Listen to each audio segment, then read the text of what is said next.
Razaban here for IFL TV, proudly sponsored by Everlast. With me, finally, after weeks and weeks of chasing, my man, Joseph Parker. Joe, where have you been hiding? Where have I been hiding? I had that fight in New Zealand, which was good. We got the win. And then I've been pretty busy with the family and just organizing this new camp that I'm involved with now. So I've been, just keeping my head down and getting things sorted out. But now it's everything's at a good flow, and now we can finally catch up. I was going to say, obviously, congratulations on the victory, because I know there was a bit of rivalry between yourselves and Junior Far from the amateur days. The fight was scheduled, I think, in November, December last year. It got delayed, so it broke your camp up. But when you look back at the performance, where do you think you did well and you kind of didn't do well? Maybe just going out and trying too much, or trying to get a good win in good fashion. And I think maybe if I overtried and things didn't flow as well as I thought it should have, and it wasn't the performance that I thought I could put on. So even though it's good to get a win, but when I look back and sort of assess the fight, it wasn't really, I don't know, it wasn't my best work, not even close. So it just shows that I still have a lot to work on and a lot to improve on. Do you feel like, I know you were out of the ring for a period, quite a long time. Do you feel like that didn't help either? Yeah, listen, I have no excuses. I was out of the ring for over a year, and Junior Far has been out of the ring for a while too. So, it's a lot better when you're active and keeping busy and having fight after fight after fight. But I had no excuse. He was out of the ring longer than I was. So, and I think he had health issues. I took care of my elbows, but we had no excuse. We're both fit and ready on the night.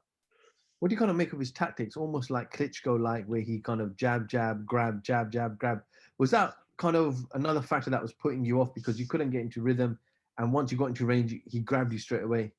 Yeah, it was listen, he has a good team behind him, and that was probably the game plan they put in place, to try and deflect what I was trying to do and what I was trying to achieve, going in there throwing combinations, and every time I tried to throw something, he hold on. So and he came back with punch of his own.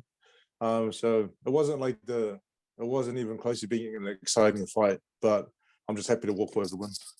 Was it good to obviously fight in front of your home fans in New Zealand, because it seemed very, very loud in there? Listen, there's no other feeling like fighting in front of your home crowd when there's family, there's friends, there's supporters, and we were very fortunate and blessed to be able to do that, because around the world we haven't really seen much of that kind of stuff happening, with crowds. So it's always great to fight in front of a home crowd. I'm not sure with this next fight I have, I'm not sure what the setup is, whether it's behind closed doors or if it's similar to what I've already seen happening here in the UK. But whatever it is, I'm looking forward to the next one. Obviously, the big news coming out after your fight, Joe, was obviously your long-term relationship as a fighter trainer with Kevin has sadly come to an end. If you want to just elaborate on kind of why you thought it was the right time for you to kind of move on. Obviously, I know you left on good terms as well. Yeah, we left on good terms, and Kevin's very supportive of. We support each other and what we're going to want to do in the future. And we had a great relationship. We had a great ride in boxing. Pretty much 8 years. We achieved a lot. Became world champion. Traveled all around the world. Fought big names. I fought a lot in New Zealand. So and Kevin's not just a trainer. He's more like it's like family. You know what I mean? So it was one of the hardest decisions I ever had to make. But we both finished on good terms, and we both agreed that it's good to try something else. And I don't want to be that fighter that looks back and go, oh, what if I did this, or what if I did that? What if I changed this? You know what I mean? So it was, we came off a good win, getting the win with Junior Far, and then we parted ways. And now he's busy as well. He's busy in Vegas training other fighters. And then I thought to myself, now it's time for me to see who can train me. Why do you feel like now was the right time?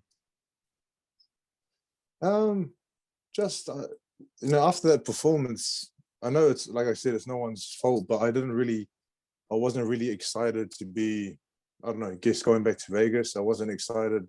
I didn't really have the excitement that you should have for boxing, and I thought, I wasn't really, yeah, I just don't want to go back to Vegas. And I thought to myself I was going to be based in New Zealand.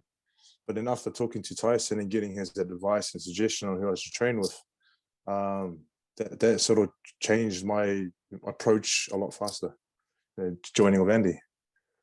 Was when you left, Kevin, did you, without speaking to Tyson, did you ever think that you were going to come to the UK? I know you love coming here. I know you fought Hughie Fury, Anthony Joshua, Dillian White, and you've seen how boxing is in the UK. Was that another factor in your mind, thinking that boxing is like loved by the fans so much that you want to be just part of it permanently almost? I I had no plans whatsoever before the split with Kevin.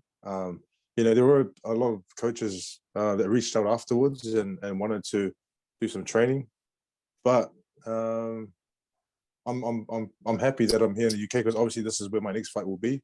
But the boxing here is massive, and the fans and supporters get behind the fighters and also get behind me. I've made some great supporters here in the UK, so it's good to be based here, and I don't have to be traveling all around. With the fights on the 1st of May, I'll be here and I'll be ready. So you obviously chose Andy. How did those first kind of sessions go? Did you kind of gel straight away? Was there chemistry immediately? There was, yeah, we gelled straight away. I think I'm quite easy to sort of gel with, but then again, Andy's a cool and calm customer, and then he's also very experienced in boxing with his own career, trained with Emmanuel Stewart and a few other trainers, and he's just relaxed and calm. But when it's time to train and in the gym, he knows exactly what we need to do.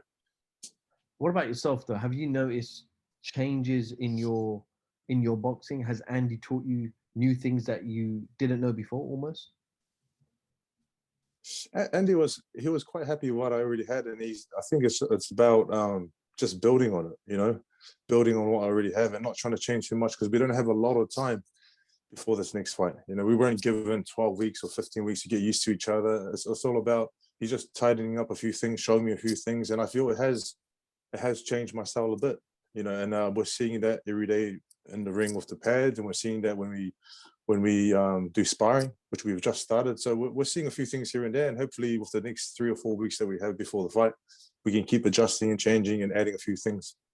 What about the climate, Joe? Like New Zealand's a very hot, warm place.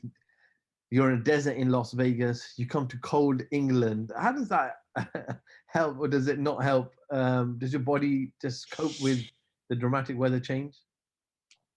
I think as a fighter, you just got to adjust, and you just got to adapt to the climate wherever you are, whatever situation you're in. You just got to adjust and adapt. Everything's still the same in terms of you got a bed to sleep in, you got food to eat for training, and you got a gym that you're going to go to every day. So as a fighter, everything's still very much the same. The only thing is different country, different weather, but yeah, you can just adjust and adapt, I guess. I've seen pictures on Instagram with yourself running with Tyson Fury, Tommy Fury, kind of the whole camp.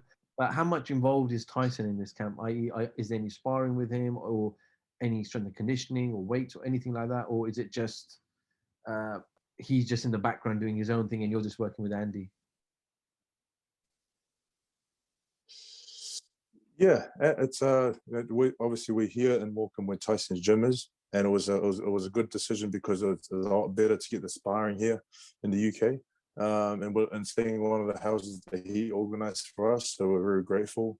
But the camp that we have, Andy's in control of the camp, and Andy's he's figuring out which sparring partners we need. We always get advice from Tyson as he lives in the UK and he knows guys that'll be good for sparring, but it's when our schedule sort of matches in terms of going for a run at the same time and doing this at the same time, then we train together. But we're here doing our camp, and we're very grateful to be here. It's a good place to be, training alongside the champ. So the name that everybody knows is Derek Chisora. May 1st, that's going to take place here in the UK. Obviously, this fight should have taken place about 18 months, 2 years ago, due to the unfortunate situation. It got cancelled. I know you even did a kind of a gloves are off as well in Vegas that Derek has mentioned. But do you believe this is kind of the right fight at the right time for you in your career right now? I think it's the right fight at the right time. Derek's still a big name, and he's he's been in the game for a long time, very experienced. He's come off a loss and some good wins recent times, and it wasn't really a bad win. He didn't get knocked down his last fight. He gave a good account of himself, pressure, throwing a lot of punches, and he never gave up. So I think it's a good fight. He's still got a lot to give, Derek, and he's still, he always tends to pull one out of the bag, but I don't think he can do it for this fight. What do you make of his performance with Usyk? I thought he put up a good performance. I thought he again, pressure, threw a lot of punches, combinations, never gave up. He got tagged a few times, but he never gave up. He always fought. He fought until the very end. He's constantly tweeting. He's constantly putting these pictures of chickens out, making these posters. I know he FaceTimed you like 2 a.m. New Zealand time, but you eventually got him back on FaceTime. But is that him just trying to put you off a bit? Is that Derek being Derek? I think it's just Derek being Derek. He's probably trying to put me off, and he's probably trying to play these games. But as long as I know what I have to do, which is focus on training, getting in shape, sparring, getting fit, staying strong, I don't really care what he does outside of the ring. But when you're in the ring, that's a different story. Does it help that obviously Tyson has fought him twice before, so he can give you a great insight into kind of the way Derek is when you're in the ring? Yeah, it's good he's fought him twice and beat him twice, so it's good to pick his brains. But I know that them two, they're good friends as well, so it's just about he gives advice when he can, and he gives advice when he sees things that he thinks we should be doing. He always gives us advice when he can, but ultimately, it's great just to be here with Andy. We're getting our work done, and then just getting advice and working along a team that's very positive and good energy.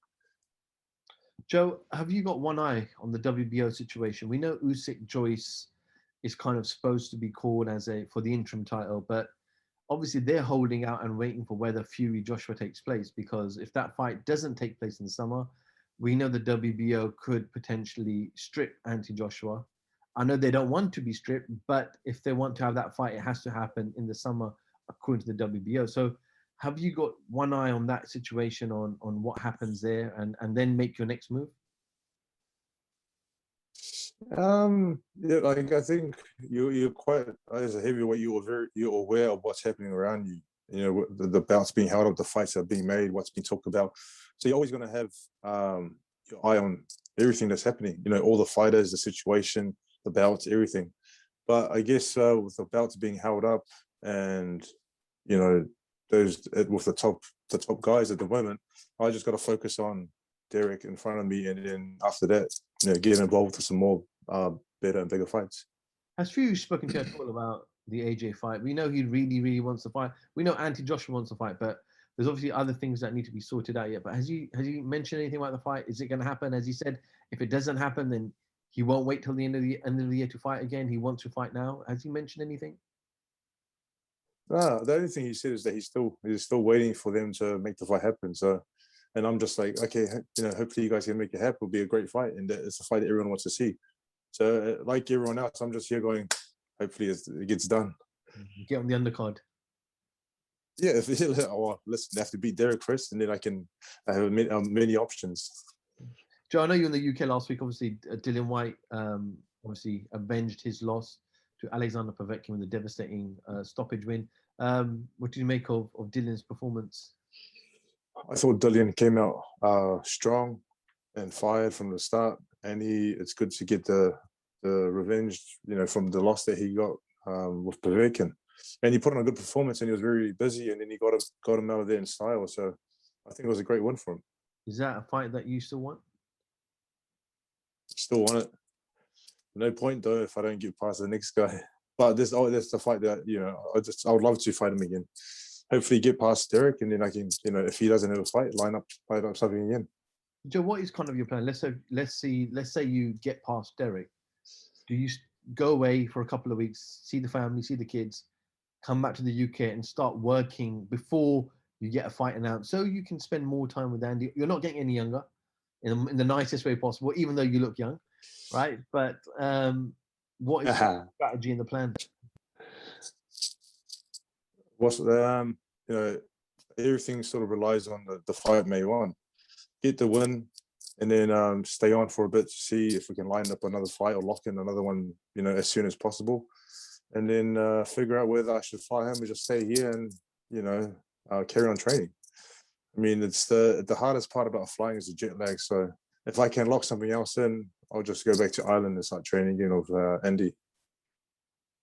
Bring the family across there permanently. Bring the family here, have some fun, long holiday. Just want to get your thoughts on Everlast. Obviously, they have been involved in boxing as far as I can remember. I remember Muhammad Ali used to wear Everlast gloves. They've recently made a pledge to sign up to 52 fighters this year.